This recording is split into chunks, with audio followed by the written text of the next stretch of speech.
Welcome to Off Hours, a conversation between John Edwards and Chris Manning.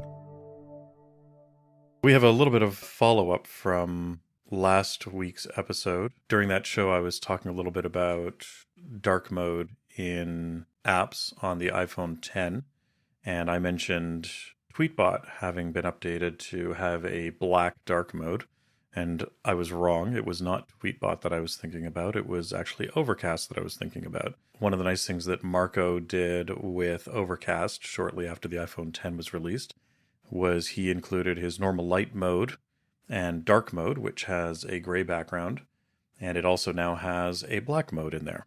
And I would like to say that Overcast is the podcast app that I use. And recently, Marco Arment's released a new tool for podcasters called Forecast, which we've just started using. And that's to make it easier for us to generate chapter markers and add show notes and things like that, image art for the episode. So it's a little bit inside baseball, but if you happen to be into making podcasts, you should go and check out Marco's Forecast application. It is free to use. And if you're not into making podcasts, but you're into listening to them, I'd highly recommend checking out Overcast for listening to them. Mm-hmm. I definitely second that. I also have a bit of follow-up in terms of erroneous information. My recollection of @_inside's little video demo of his vision for Control Center was a false memory. What I described was entirely fabricated. That was my own desire for what I would like to see. That was, in effect, inspired to some extent by what he had done. So I don't know how that transpired as it did, but my mind completely made up what I was describing. But I would still very much like to see Control Center just integrated into the multitasking switcher off to the right-hand side there. And then another bit of follow-up too, going back to our episode on the watchmaking schools. Since we recorded that, I've chatted with a representative from Rolex and discovered from them they are starting to roll out training programs at all of their after-sales service centers around the world. So if you happen to have an official Rolex service center that's being run by Rolex near where you live, and if you're interested in pursuing this as a career, I would touch base with them and see if they are already offering that or if they're about to offer that. And what it is actually a paid apprenticeship. So you would actually be paid to learn the craft rather than having to shell out some money or go for free if you happen to go to one of the free schools. So it's definitely a leg up that way. And the training you would get from Rolex is world class. I like to hear that that's a paid internship. There's so many companies and so many industries where unpaid internships are the norm, and you have to have some money to be able to do an unpaid internship. You have to be in a pretty privileged position to be able to take an unpaid internship. So last episode, you teased a little something that you enjoy using around the shop, and that we would maybe dive into some other things that we each find handy. So I think we decided we wanted to talk a little bit about some of the critical things or the essential things that we have with us in our shop on a daily basis, the things we couldn't live without. And the thing I spoke about last episode was my Bose QC35 headphones. They're my noise-canceling headphones, and I love using those for cutting out the background noise of what's going on in the shop. They allow me to focus on what it is that I'm doing because I'm not fighting with the repetitive noises from an air compressor or a lathe or a mill or whatever it happens to be that's running. They're an essential part of what I use to keep my sanity in the shop. My Bose QC35's absolutely essential for what I'm doing. If you're out there looking for noise-canceling headphones, don't look anywhere else. There are other companies that make noise-canceling headphones, and they all pale in comparison to what the Bose ones do. In a similar vein, something I started keeping around my bench in the last year is just a little Bluetooth remote for playback. Because it's nice to have physical buttons I don't actually have to look at that are permanently affixed to my bench, where I can just skip ahead or pause or play audio or turn the volume up and down. And what I use is just a really inexpensive little Bluetooth remote It's called the iMars. I think I paid $10 or $14 for it. It's been great. It runs on a little lithium cell and has a 2-year battery life. The only caveat I would say that I have with it is because it is running on such a low power source, it's very aggressive in conserving the energy that it does have at its disposal. So the first time I press a button, it's sort of to wake it, and then you have to press it a second time. It kicks in from there. But once you know that, if you're just playing to skip, I'm usually hitting it a few times to skip forward, or if I want the volume up or down, I'm usually hitting it a few times anyway. So I just would tack on one extra press. And I can do that without taking my attention away from what I'm working on. Continue to work with one hand while tapping it with another. Just a nice upside from having to look at a screen, or even just if you were to say do playback adjustments from an Apple Watch or something like that. It still would require using both limbs to achieve that. So I appreciate just having those tangible physical buttons right there at my disposal for that. It's been really handy. Is this something that you tie into your iPhone? You can control your iPhone from that as well? Yeah, so I have like a whole cloud of Bluetooth action going on in the shop. When I'm working on watches, I'm using the visual spatial part of my brain, so I can listen to audiobooks and podcasts, which is the bulk of what I will listen to, and occasionally I'll listen to some music, but for the most part I'm doing all my playback through an Amazon Echo, which I can also control with my voice, which is even better than using the physical controls. But I found asking Alexa to skip over and over and over again was getting tedious sometimes, trying to Tiresome. All right. Yeah, exactly. So that's what actually pushed me over the edge to get the iMars. It is just a quick 30-second skip forward in a podcast, or skipping to the next chapter of a book, or just asking to play or pause. I'll often just use the Alexa, because then I don't even have to take my hands away from what I'm doing. So I play to the Echo from my phone, and then I have the Bluetooth remote there at my disposal as well. And then occasionally, if I'm going to be up and about and going from room to room, I will switch over to one of the Bluetooth earbuds.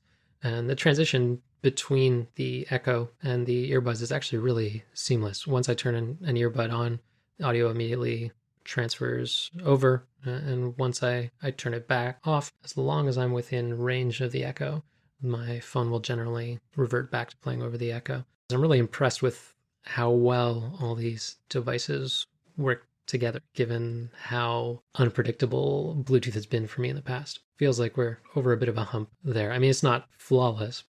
I found the most recent generation of Bluetooth, 4.1, seems to be pretty stable, and I've had relatively few problems with it. I do the same kind of thing where I'm going between my Apple AirPods, my CarPlay, and my QC35s. So all three are Bluetooth devices, depending on what it is that I need. If I'm wandering around Home Depot or, the grocery store, I'm not going to wear my QC35s when I'm doing that. So I use my AirPods when I'm doing that. And then when I get into the car, it just automatically picks up playing with CarPlay. And then when the car shuts off, I can go back to the AirPods quite easily. So I find the current generation of Bluetooth is very stable. Mm-hmm. How about for actual tools in the shop? What's a must-have on your list? So you and I do very different kinds of work in the shop a lot of days, and one of the ways that my work differs a great deal from yours is the potential danger to my feet when it comes to heavy things in the shop. I expect that the heaviest thing in your shop that's likely to fall over is not very heavy, whereas I'm often carrying, let's say a chuck for my lathe that weighs 40 or 50 pounds. So for me, a pair of safety boots is absolutely critical. And because I'm often standing in front of a machine for long periods of time, or moving around quite a bit, carrying heavy things, having a comfortable pair of boots is critical.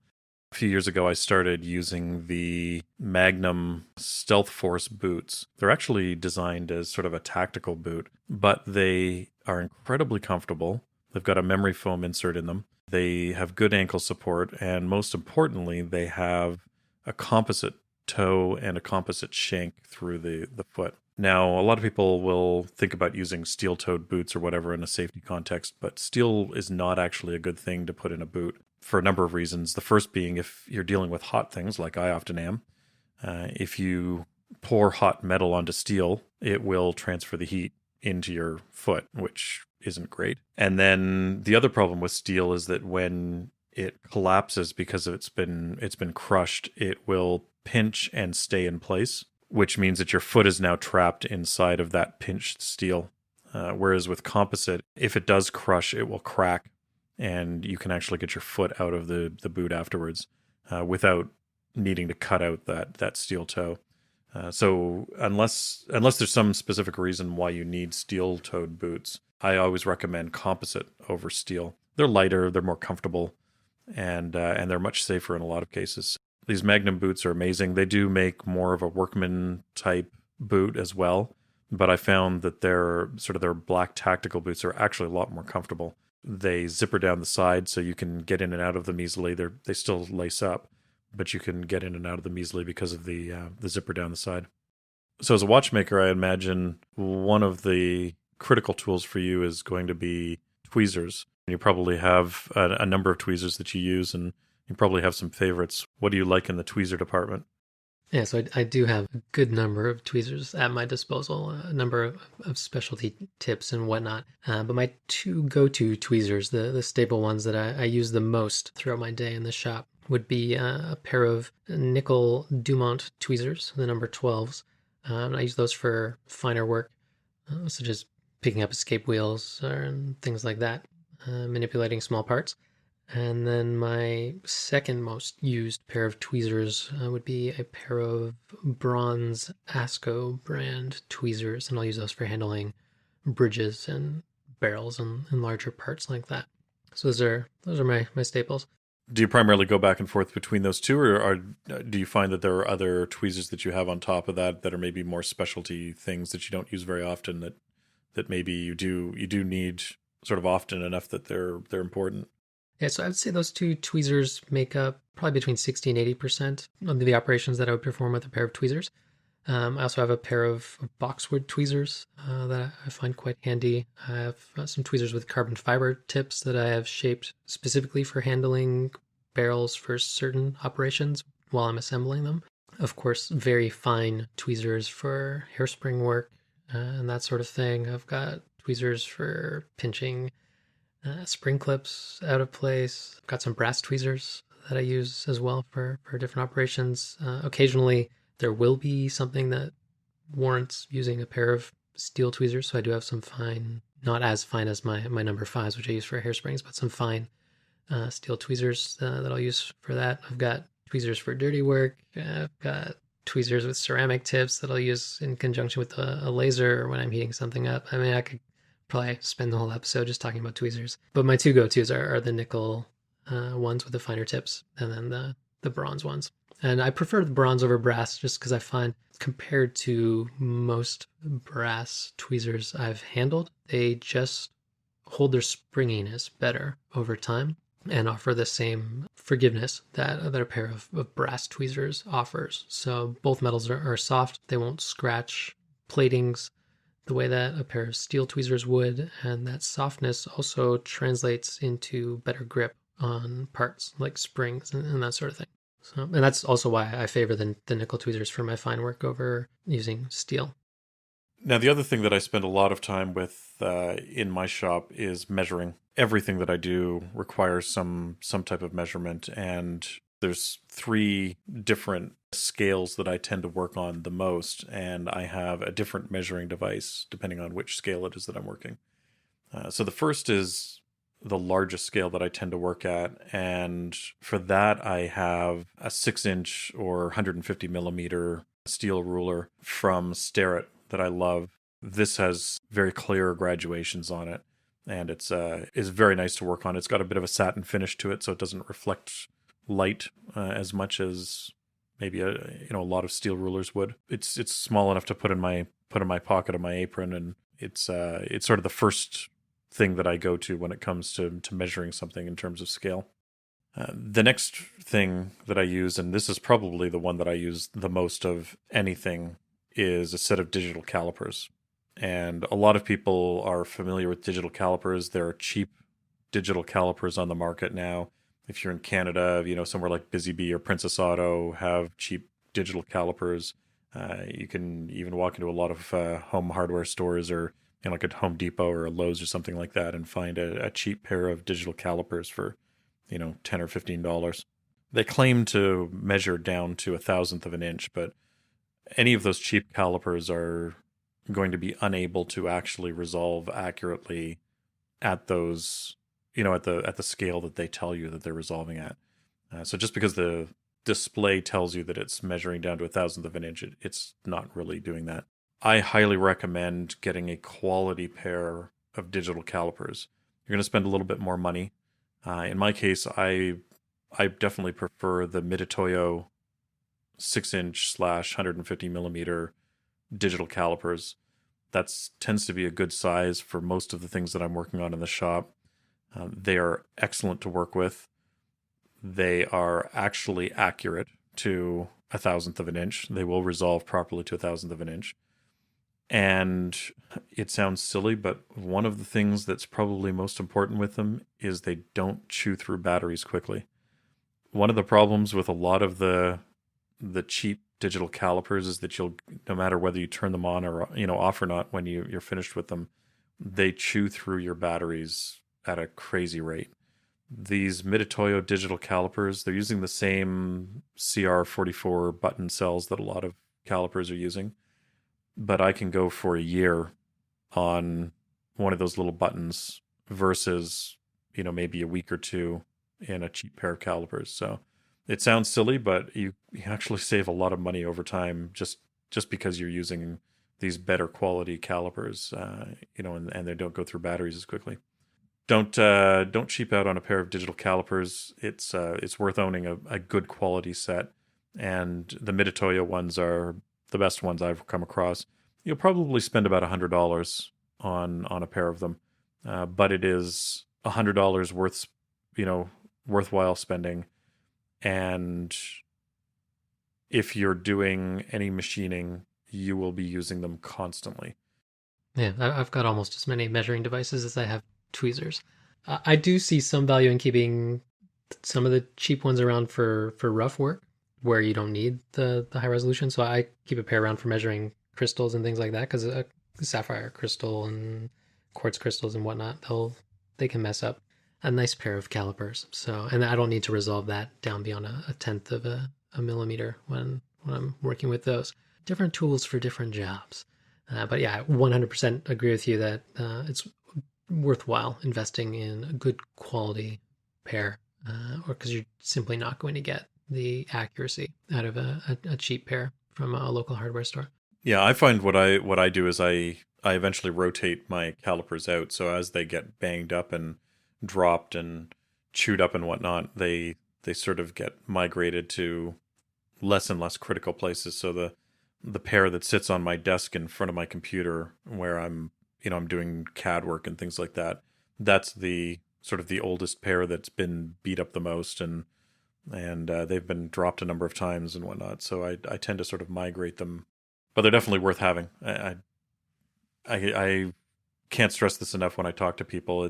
People think that it's worth cheaping out on this, but it's a tool that's so critical and you use so often. It's definitely worth getting a good pair, and treat them well. Don't do what I do. Don't throw them around and drop them.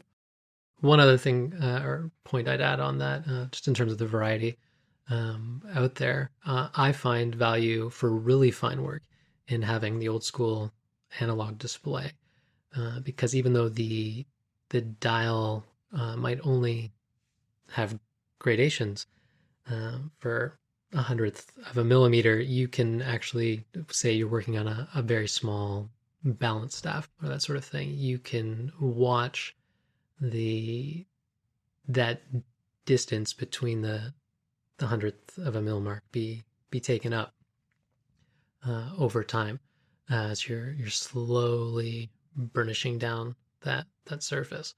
I do agree with that. Yeah, the analog calipers are definitely have that advantage. You can read between the sort of the marks on the caliper and do that. Read between the lines, so to speak. Yeah, exactly. Read between the lines. I find that I make too many mistakes when I'm reading analog calipers. So for me, the digital ones tend to be where I go to.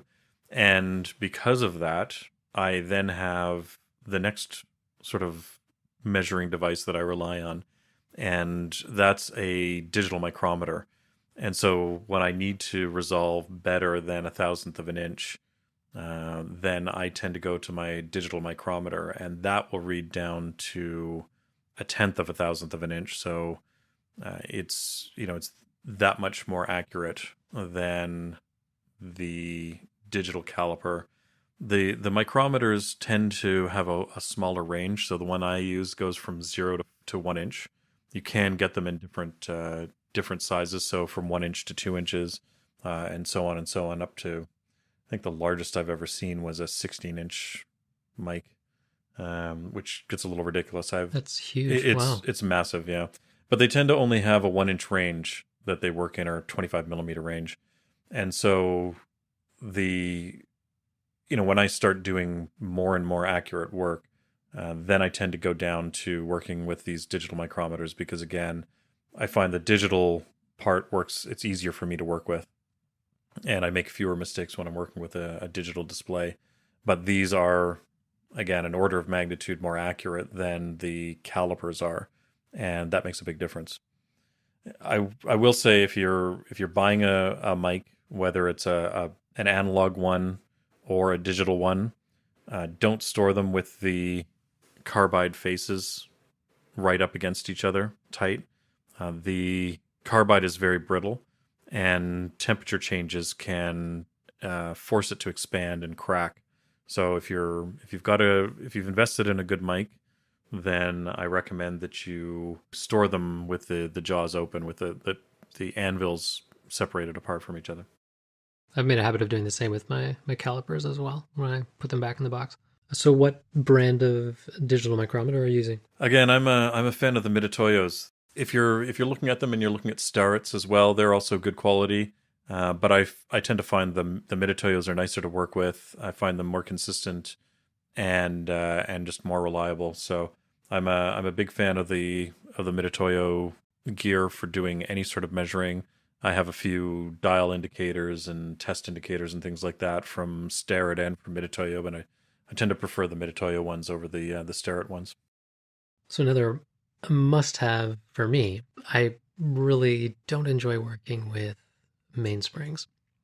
So having good mainspring tools makes all the difference. A lot of service centers just dispose of old mainsprings, so it don't really call for tools like that. And in some cases, there are models where you will not even open the barrel or service the barrel at all. The barrel is considered a disposable item. For instance, Rolex's new 3235, 3255 calibers have non-serviceable barrels that are not to be opened, so that you don't have to worry about extracting a mainspring or putting a mainspring into them. You just replace the whole barrel.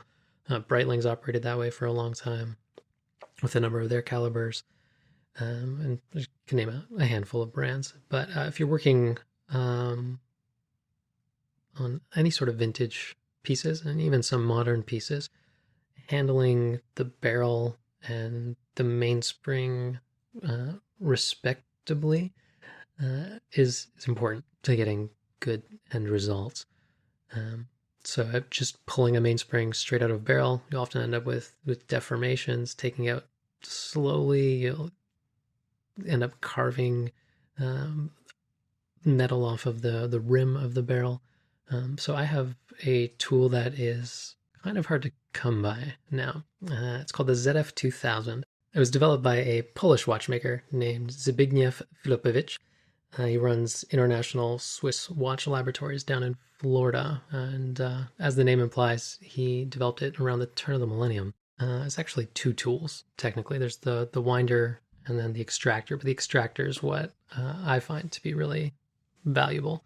And it has a series of cutouts that are sized for different barrels. You drop the barrel into it with the cover open, spin it around so that it's centered inside of a small chamber. So there's a hole in the center where you can pull the mainspring up in the same way that someone might if they were just ripping a mainspring out of a barrel. But it prevents any sort of deformation to the mainspring because it comes up against a flat surface and then very quickly expands inside of this cavity. So you've got no risk of the barrel flying off on you. You've got no risk of the tail of the mainspring flipping around and cutting you in the face or in the arm. It just contains all of that energy in just a very elegant, simple solution that I really appreciate having. And I do tend to use the winder quite a bit just because it's there. It's easy to use. But I wouldn't say it's my favorite style of mainspring winder, but it's effective and does the job. Now, I know with mainspring winders, they tend to be sized for different sort of different scales of watches. Is this geared, I guess, towards wristwatches? Is it compatible with doing work on pocket watches as well, which typically have much larger mainsprings? ZF 2000 out of the box is specifically for high grade wristwatches. So it actually has various caliber numbers that it is very precisely dialed in for.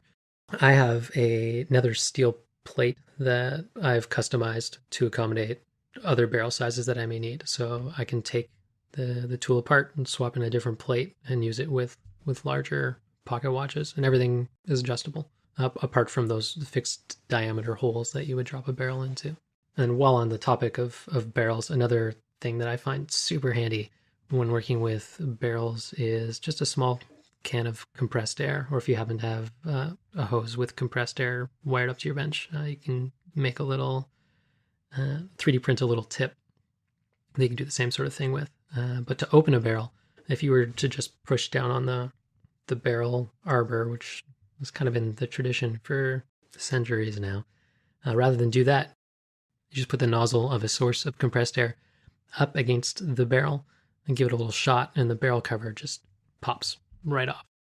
So one caveat with using the can of compressed air that I would say is not to do it if you don't intend to be cleaning the barrel very soon after. So if you are in the midst of assembling a watch and realize you need to take the barrel back apart again, just be mindful of the fact that the air that's coming out of these things is going through an endothermic chemical reaction. So it's actually rapidly cooling down everything that's coming into contact with. So you can end up getting some condensation occurring on the mainspring, which is something you don't really want to have happening. So I do this for my preliminary cleaning of the watch. This is how I'll open the barrel. And if I need to do it later during the assembly stage, if I detect a problem with the barrel, which is rare, I will then use the old school method of just very lightly pressing down. You might get a little bit of deformation in the lid of the barrel, but then you can readjust for that. Because I adjust for the unshake of the barrel every time I service a barrel anyway, so I always check for that. So it is possible to reverse that slight deformation, but it's always better to not have it introduced in the first place. So I do prefer using the compressed air technique for that. And then for closing barrels, I really like using a little acrylic barrel closer. I believe it was developed initially by Rolex, but you can get generic ones now. I've even got a couple 3D printable ones that I had up on Shapeways. And that's just really great for being able to close and make those minor modifications to the curvature of a barrel cover as well. But if you don't happen to have something like that kicking around, 2 pieces of wood with holes cut into them will do the exact same job as far as closing the barrel goes. Most of the things I've talked about up until now have been primarily for the machining part of what I do. I tend to do a lot of machining work, mostly building tools for the jewelry work that I do. On the jewelry side of things, I would say my favorite tool in the jewelry world has to be my New Concepts jeweler saw. Now, for those of you who've been in a jeweler's shop before or been at a jeweler's bench, you'll know sort of the standard C-frame jeweler's saw that's been around for a few hundred years. They're everywhere. And the way that they typically work, if you're coming from a woodworking background, or if you've done any woodworking, it's similar to a coping saw. But they tend to use as jewelers, we tend to use very, very fine jeweler's blades or saw blades in these saws. And the typical frame, which is sort of a C shape, you push one end up against the bench and then put the handle up against your chest, and then you sort of lean into it and compress the frame. and then you put this fine blade in, and then you release it, and it puts the blade under tension. And that's the way that people have been using jeweler saws for, as I said, a few hundred years. A gentleman by the name of Lee Marshall, who unfortunately passed away earlier this year, he was a brilliant tool designer. In fact, we talked about Bonnie Doon Engineering last week with Phil Poirier. Lee was the one who originally started Bonnie Doon Engineering and then handed it over to Phil when he wanted to retire. But the retirement didn't stick quite as well as he thought it was going to. And he ended up starting New Concepts, which was a chance for him to build some new jewelry tools. So he developed the New Concepts jeweler saw. The saw is great. It's made out of aluminum. I think they do make a titanium version as well if you need an ultralight version. But most of them are made out of aluminum. And they're bright red. So you'll see photos of people's benches and you'll see these bright red jeweler saws on them. And the way that he's designed them, they're cut out to lighten up the saw a little bit, but also to strengthen them. And they're very, very rigid, which is wonderful because the bane of your existence if you're using a jeweler saw is a flexible frame. Once the frame starts to flex, you tend to snap your saw blades. And as I said, these saw blades are very thin, and you'll, especially when you first start out, you'll start breaking dozens and dozens of these blades. And the stiffer your saw frame is, the better it's going to be for the blade. The longer the blade's going to last, the more accurate your sawing is going to be. And so these frames are very, very stiff. They're nice to work with.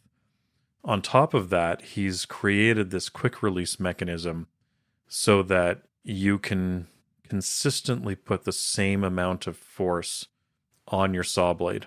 In my case, I tend to use 3 different sizes of saw blades on a regular basis. I use a 3/0 saw blade, a 4/0 saw blade, and a 5/0 saw blade. And that's from large to small. So the 3/0 is the largest, and then the 5/0 is the smallest. Because they're thinner blades, as you get down into a finer blade, they require a different amount of tension. If I put the same amount of tension on my 5/0 blade as I do on my 3/0 blade, the blade would just snap. It would just explode. And so I have 3 different jeweler saws that are set up for each type of saw blade with this quick release mechanism that Lee developed for the jeweler saw, for this New Concept saw. It allows you to dial in that tension so that it's just right, and you can repeat it every single time you put a new blade into the saw frame, which saves you so much time and hassle. These things look a little bit funky. As I said, they're bright red, and they've got the frame is cut out, but they are light. They're comfortable to work with. They're rigid, and they're very repeatable, and they are worth every single penny you'll pay for them. So they're certainly worthwhile using. If you're getting into making jewelry, buy yourself one of these.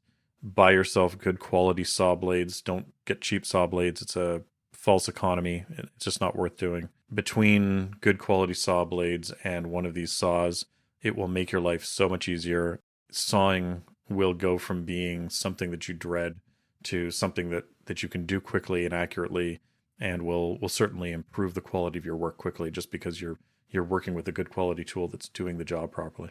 They're great beyond just jewelry work as well. My brother's a fine carpenter, and he swears by the New Concepts saws as well. Absolutely. Yeah, I know Lee sells a lot of those, or I should say New Concepts now sell a lot of those to woodworkers, and they're now replacing sort of the traditional coping saw, because you can put the larger saw blades into them. You can put the heavier duty saw blades for doing woodworking into them. So absolutely, if you're doing any type of fine saw work, whether a coping saw or a jeweler saw is what you would have been using, get yourself one of these. It will pay for itself just in the number of blades you break in a year. It's totally worth it. In cutting on an entirely different scale, another red tool that I really like is my set of ruby files. So I've got just a very small set of files that are made of pure ruby. They have a very mild abrasive surface on them compared to typical steel file. Just a really great pre-finish before doing final polishing or just needing to take a surface down by just the fractions of a millimeter before burnishing a pivot, or just making sure you've got that nice even surface. I find them really, really handy. They are fragile, being a crystalline structure. I've only ever snapped one in all of my years using them, but that is a caveat there as well. But the finish that they provide prior to doing a final burnishing or a final polish is fantastic. And in a similar vein too, another pre-finishing item that I really find a lot of value in are artifacts wheels. So for working on cases or bracelets, they just do a really good pre-finish treatment. They'll take out nicks and scratches, and I find they don't eat away at a metal surface the way a lot of other products might when you're trying to do this sort of work. It's almost like it burnishes the steel. Can get versions that work with gold as well, but it just sort of massages the metal into a nice consistent surface that's just great for then running across a felt wheel and then a final polish on a cotton wheel. I would highly recommend Artifacts wheels. They're really great. And then of course, after having done some polishing work and whatnot, it's really important that my hands stay nice and clean.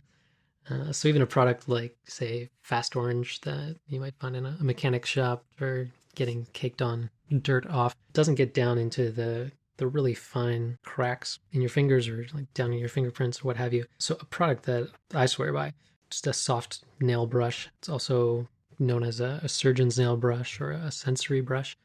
It's just this very fine plastic brush, and it is, as the name implies, incredibly soft, but incredibly effective at getting down in and cleaning any sort of dirt off your hands. Love having them around the shop, keep them kicking around the house too after doing a little bit of work on the car or even painting. Absolutely fantastic for getting really surgically clean hands, so to speak. I also use a lot of nitrile gloves in the shop to avoid needing to clean my hands as often. When I'm working on jewelry and watches, I don't wear them because I need to be able to feel what's going on, and the nitrile gloves just take away that touch when I'm working. Although I do use just the little fingertip cots or whatever for when I'm doing some watch work, but I don't tend to wear complete nitrile gloves when I'm doing the really delicate stuff. But certainly when I'm doing machining work or anything dirty, I tend to wear nitrile gloves just to prevent the number of times or reduce the number of times that I have to wash my hands. I find my hands get destroyed by cleaners. I try to avoid washing them as much as possible. And certainly when you're doing a lot of machining work, they just get filthy with oils and everything else that you're working with. Mm-hmm. Yeah, absolutely. Nitrile gloves are out of the question. We're working on a polishing lathe. I use little leather finger cots for that sort of thing, but unfortunately that doesn't give your hands enough coverage to keep from getting a polishing compound on your hands. There are two things that I carry with me in the shop all the time. One is a little pocket flashlight. I don't tend to carry this around when I'm not in the shop, but while I'm in the shop, I carry this around quite a bit. And I use a high-intensity light from Nightcore. The thing I love about it is that it has several different intensity modes. So you can go from 1 lumen to 10 lumens to 100 lumens to 1,000 lumens. I find that very useful when I'm in the shop because depending on how dark it is, how bright it is, what it is I'm looking for, I can easily adjust the amount of light, the intensity of light that's coming out of it. And it's bright enough that even, I live out in the country, so even in the pitch black at night, it's bright enough that I can easily see, 100 meters away. And it's great for being outdoors in pitch black if I need to see something. But I can also turn it down and use it in if it is dark and I don't want to destroy my night vision and I just need to find my way around or whatever, then it's very handy for that. So having a good quality flashlight, an LED flashlight, this one is I find it indispensable. I use it quite a bit. I had a Nightcore as well, but actually ended up giving it up because I wasn't a fan of the way that the button on my particular Nightcore operated. Then I found it was often accidentally turned on, and that high of a lumen count, depending on what mode it was in, it would very quickly deplete the battery. So I stopped carrying my Nightcore, I had the EA4, which was one of their 860 lumen models. Do you happen to know offhand what model of flashlight your Nightcore is? This particular one is the P12 GT. I don't mind the button on the back of it. It is slightly recessed. I don't mind where it's located. It is protected a little bit, but it's still relatively easy to turn on and off. And it has another mode switch towards the front of it that is in a convenient spot when you're holding it in your hand and your thumb sort of sits on top of it. Sometimes it can be a bit difficult to feel where it is. If you don't have gloves on or whatever, it's easy because it's rubber versus the rest of the aluminum body of the flashlight. And that mode button allows you to switch between the different lumen modes and a few other things like SOS mode and whatnot. But I find that this one tends to be good. When I'm not in the shop, this tends to stay in my briefcase, and it has come in handy a few times when I've been out and around and I've needed it. For the most part, I've been reasonably pleased with it. It's a bit large to carry around in your pocket all the time, though, so it tends to be a shop only thing when I'm actually just carrying it around. That's another reason that I made this switch that I did as well, is that I found it a bit on the bulky side. My everyday carry as far as flashlights go is the Super Beam Q1, which I've actually noticed kicking around your watchmaking layer, and I find that to just be a nice balance for me between the size and the output and the reliability of it. I also appreciate that you can very quickly and easily focus the beam. So if I happen to have a part fall from my bench, just turn the lights out, drop down to the floor, and just leave the flashlight on its side on the floor, and you just do a quick sweep. All of a sudden, a really tiny component that you could barely make out will cast this really long shadow. That'll be 10 or 20 times the size of the object itself. And it just makes it very quick to pinpoint where a particular part is landed. So I'm happy with that. It's nowhere near as powerful as the Nightcore, but I believe it cranks at about 120 lumens, which is sufficient for my purposes with it. It certainly doesn't hold a candle to the Nightcore when I'm out camping in the woods or something like that. Right. I've, as you say, I do have one sitting on my watchmaker's bench, and it is handy for that kind of thing, trying to find parts on the floor. I just don't find it bright enough. Again, because I'm living out in the country, when I'm outside and it's black, especially at this time of year, you'll be working in the shop and you're working until 6 o'clock at night or whatever, and you turn off the shop lights and you realize that not only is it nighttime, but you're out in the middle of nowhere with no moonlight and no street lights, and it is pitch black out here. Not black enough that you can't see your hand in front of your face sometimes. So it's I find that the smaller lights tend to be a little bit too dim sometimes when I'm just sort of moving around, or especially if I'm outside and I need to be able to see something, maybe fallen trees or damage to the house or whatever. I find that it just doesn't tend to be bright enough. But certainly the smaller, lower intensity lights can be extremely useful, especially as inspection lights. Again, that's the other reason why I do like the Nightcore, is because you can change the intensity on them. So if I'm doing inspection, if I'm sort of looking inside of a machine or something like that, you don't need 1,000 lumens, or sometimes you don't even need 100 lumens blasting at the inside of something. So it's nice sometimes just to have a lower intensity light, but definitely a good quality LED flashlight is worth its weight in gold if you're trying to find that tiny little part that's on the floor. Now, the thing that I do carry with me just about everywhere, even outside of the shop, is a good quality pocket knife. I know a lot of people these days have gotten out of the habit of carrying pocket knives, and these days the only place that I don't carry one around is typically on an airplane, obviously, and that drives me nuts not having a knife around. I find it invaluable to have a good quality pocket knife that I can use for doing everything from shaving something off of a part, to cutting things open, cutting open packaging, whatever it happens to be.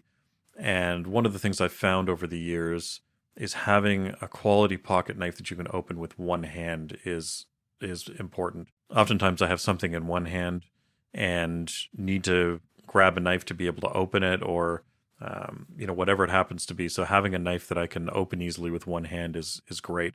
The one that I tend to carry with me is a Benchmade 670 pocket knife. Unfortunately, this particular model isn't made anymore, but there's a couple of other good quality ones out there that we'll link to. And I'm a huge fan of the Benchmade knives. They're well made. They're reasonably priced. They have excellent quality steel in the blades, so you can easily sharpen them back up to a razor sharp edge. And having a good quality knife in your pocket is something that's extremely useful, and you'll quickly realize how often you're reaching for a knife or you need a knife when you've got one at hand and you can actually grab it easily, and again open it with one hand easily and lock it in place. In terms of pocket knives, there is a knife I like using around the shop. That's just a case back knife for opening up snapback watch cases. And the particular one I use is actually Omega branded, but it's made by Victorinox, and they are available from other watch companies as well. As I really appreciate the build quality of the blade, as well as the ergonomics of the handle in the hand. Because I find a lot of bench knives have very slender handles, and it's just not ergonomic and doesn't give you the leverage that you need on really clamped down snapback cases. Of course, being a pen guy, I do tend to use a pen a lot in the shop, and I tend to use my own pens in the shop. That's one of the ways that I sort of do prototype testing with my pens, is that if they can survive several months in the shop with me, then they're pretty good. But a pencil is my preferred writing instrument in the shop, especially when I'm taking quick notes or if I'm doing quick drawings or whatever. I tend to use a pencil quite a bit. The pencils that I've been using a lot lately are the Blackwing pencils. If I remember correctly, this is a reboot of an older pencil brand, and the graphite in these pencils is wonderful. It leaves a nice color, a nice tone on the page. They tend to be a really, really wonderful pencil to write with, and they're not the cheap, Ticonderoga yellow, HB pencils that you remember as a kid. These are really good quality. I've lost a few of them to my wife now. She's a calligrapher and she's stolen a few of them for her studio. But they're certainly worthwhile looking at. If you want a good quality pencil, the Blackwing pencil is excellent. And then to go with that, a good quality notebook is also important. I journal about my day in the shop at the end of the day, and I tend to write down a little bit about what I was working on and the problems that I've been having. If I'm trying to figure out how to work through a problem or whatever, I'll write them down in a notebook, and I'll do sketches and things like that in there. And I find that it's an important record of what it is that I'm doing and when it is that I'm doing. Sometimes it's worthwhile being able to look back and see ideas that you had years ago, or even be able to look back at some of the problems you've been having, and you may have new ideas for how to solve them. Now, in my case, I've gone through dozens and dozens of brands of notebooks. The brand that I'm using now that I absolutely love is a brand called Statology. I get them from Wonder Pens in Toronto. I'm a big fan of dealing with Wonder Pens. John and Liz, who run Wonder Pens, are great people. If you're ever in the area, I highly recommend you go in and visit the shop. It's a great little shop to wander around. And they also have an excellent service online for ordering online. And they started carrying these Statology notebooks a few years ago. It's a brand out of Japan. One of the things that I love about it is they have very, very thin paper in them, very fine paper. It's a Tomoe River paper, and if you're in the stationery world, you'll know the name Tomoe River. They make this beautiful thin paper that is remarkably durable. And the thing I love most about it is that you can use a pen on it. You can use a proper fountain pen on it, and it won't bleed through to the other side of the paper. So many cheap notebooks with low quality paper will bleed through quite easily. This is thin enough that you can get quite a few pages in a book without it being massively large. But the paper is durable, and it's also sturdy enough, it's well sized so that you don't have that bleed through of your notes onto the back side of it. Unlike a lot of daily journal books where they have a specific date on each page of the book, these have a little guide at the top with the months and the days, and so you can just circle, and the days of the week, and so you can just circle which month, day of the week, and date it is. So it's an easy way for you to fill every page. If you miss a couple of days, you don't have to worry about having pages that are specific to a particular date that you can't, you don't want to use now because they're dedicated to December 4th and you weren't actually writing anything on December 4th. Also, it means that if you need 3 or 4 pages for a particular day, you can use as many pages as you need to for that particular day, and you just note that that's the date that those pages go with. So it's a very easy way for you to reliably record which day it is that you're working on them, not be sort of forced to leave pages empty because they're specific to a date. And then I believe the one I've got, and I think all of them are like this, they have a grid pattern on them. So that makes it very easy if you're doing drawings or whatever it happens to be. The grid pattern is sort of nice to be able to, to work with and use for sketching and things like that, as well as to, keep your writing in a neat format. I highly recommend both. A good pencil, a good pen, of course, if you've got one. But a quality notebook is absolutely critical for regardless of what it is that you're writing with. And you'll find the good quality paper makes a big difference in a notebook. And these Statology notebooks are some of the best that I've found so far. So the last thing I would mention is a good water bottle. So I find it's invaluable to stay well hydrated while working throughout the day. I appreciate having a water bottle that I find aesthetically pleasing. I really like the look of the Core 1 water bottle, which is the same water bottle that you may have spotted in the workshop of Tony Stark in the Iron Man films. And it's BPA free, but it's plastic. And I'm not the biggest fan of drinking out of plastic. So if there was a glass version of that bottle, I would be all over it. I've found I've gravitated to over the years is actually just reusing Voss water bottles. So Voss is an artisanal water from Norway. I just happened to pick one up a while back and was using that for a long time and decided I wanted to have some backups that I could cycle through and buy them at regular price. You'd be looking at a couple dollars for a bottle. But really, in the grand scheme of things, it's not much to shell out at all for a water bottle. It's just a nice, smooth cylinder of water that sits there on my bench and keeps me hydrated through the day. I don't drink nearly enough when I'm in the shop, and of course, sometimes I have to be careful about drinking in the shop just because I've got dangerous things around. But if I'm not working on dangerous things, I tend not to drink enough, and that's a bad thing. So definitely worthwhile having a good water bottle in the shop. Yeah, you almost need a Camelback, hermetically sealed, and just lean over and take a drink. I do happen to have one of those around, but that might be a little uncomfortable walking around the shop with a Camelback on all the time.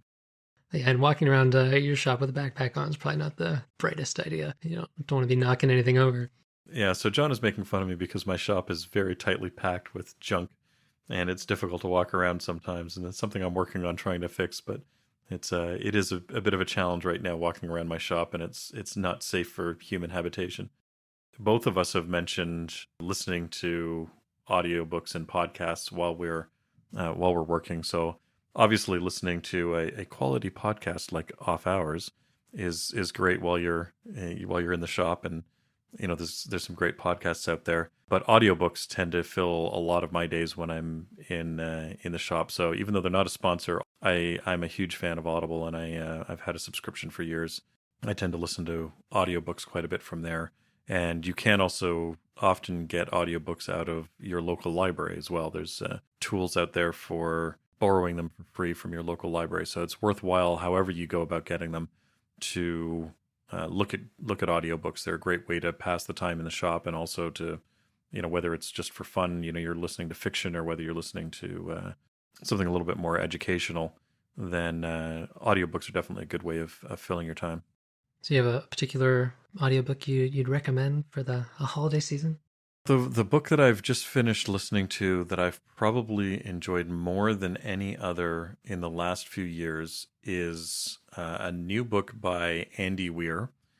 For those of you who trying to figure out where that name you might be placing that name, Andy Weir was the author of The Martian, which was a big movie a couple of years ago with Matt Damon in it. And his most recent book is called Artemis. It takes place on a moon colony, and probably the most enjoyable part of this book.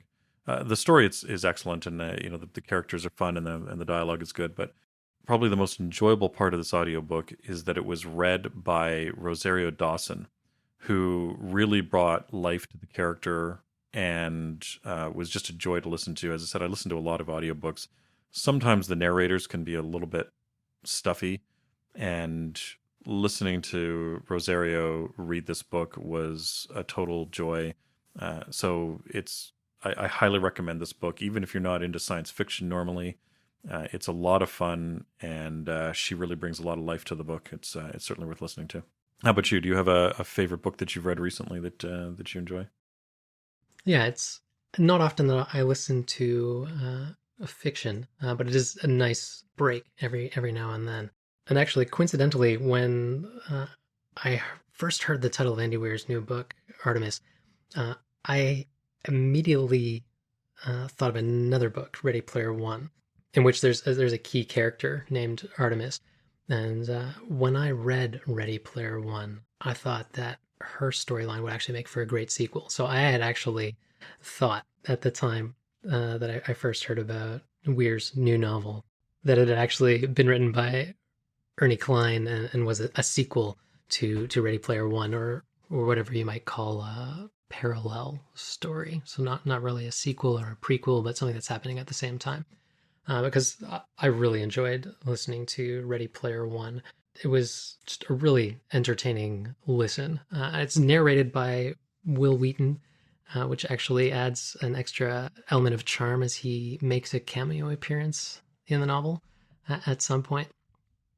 And I found Ready Player One to be a really unique subgenre in that it combines dystopian and cyberpunk fiction with escapism and real life pop culture nostalgia in an all too plausible future. My only real complaint that I would have had against the book when I'd first read it was that the protagonist was a Caucasian male, which is why I had been excited that perhaps Artemis was taking the lead in another book.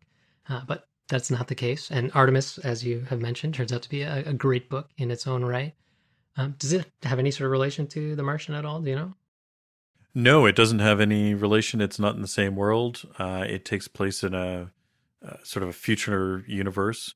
I don't remember how far in the future, but it does take place in the future, and it takes place on a moon colony, and the primary character is a woman who's on Artemis. You're following along her sort of her tale over a short period of time, and it is sort of amusing the way that he deals with things like the original landing site for the Apollo 11 moon landing, and that, because of course it's been turned into a sort of a national park on the moon. So there's a few entertaining things, a few call outs to actual science and space history if you're a bit of a space history geek. So that's worthwhile. But it's a really enjoyable tale, and even, as I said, even if you're not into science fiction, this isn't hardcore science fiction. And I think most people could, if you enjoy a good story and you enjoy good characters, I think you'll enjoy listening to this. I'd say the same thing for Ready Player One. It's set somewhere in the not too distant future in America, and it is very much a virtual reality story. Elements of the real world woven in as well. But yeah, just a really entertaining read. Nice little break for the holidays, perhaps. Yeah. Yeah, I did enjoy reading Ready Player One a number of years ago when it first came out. And also, I believe Steven Spielberg is doing a movie of it. I think it's coming out next year sometime. So if you're one of those people who likes to read the book before seeing the movie or read the book instead of the movie, then next year this is coming out as a movie, so it might be worthwhile reading it before you see the movie.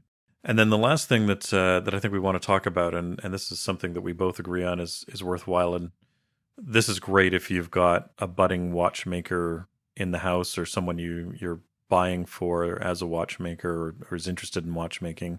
And I know we've mentioned this a number of times before, and I think it's made an appearance on nearly every one of our episodes so far.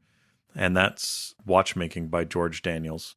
This is the book to get at this point if you are interested in watchmaking. You want to learn about the process and see how a master watchmaker approaches designing and making his particular watches. I think there's a few downsides to the way that he handles some of the material, because he is focused a lot on making his pocket watches. But regardless of that, I don't think there's a better book out there for learning watchmaking and sort of a holistic approach like that. He covers nearly every aspect of watchmaking and actually building a watch from scratch. And I think that makes it worthwhile. And certainly if you know someone who's interested in watchmaking, this is worthwhile getting for them, and they will enjoy reading it. Mm-hmm. And it's definitely worth picking up now while it's still in print, because the last time it went out of print, the prices quickly escalated into the mid three figures, and some copies were even going in the 4-figure range. Right now, while it's still at publisher's price, or maybe you can pick it up for even less, definitely recommend picking up a copy. Absolutely. I have the second edition and the third edition, and I do remember when the second edition was starting to go up to ridiculous prices, and I was happy to see the third edition come out and that it's a little bit more reasonable in price again. Hopefully the Daniels estate will continue to keep it in circulation and in print, because it is really the only thing out there right now that's equivalent. There certainly are a couple of other good books out there. Some schools have put out good material and whatnot, but I don't think there's anything that really matches this. Plus, it has a few interesting stories in it from Daniels himself, and a little bit of the personality and charm of him in there as well, in terms of how and why he designed things the way that he did.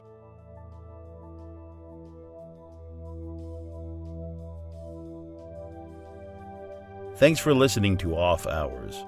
You can find detailed show notes at offhours.show. If you'd like to keep up to date with the show, follow us on Twitter @offhours. John can be found on Twitter @UnderTheLoop, and Chris can be found on Twitter and Instagram @silver_hand.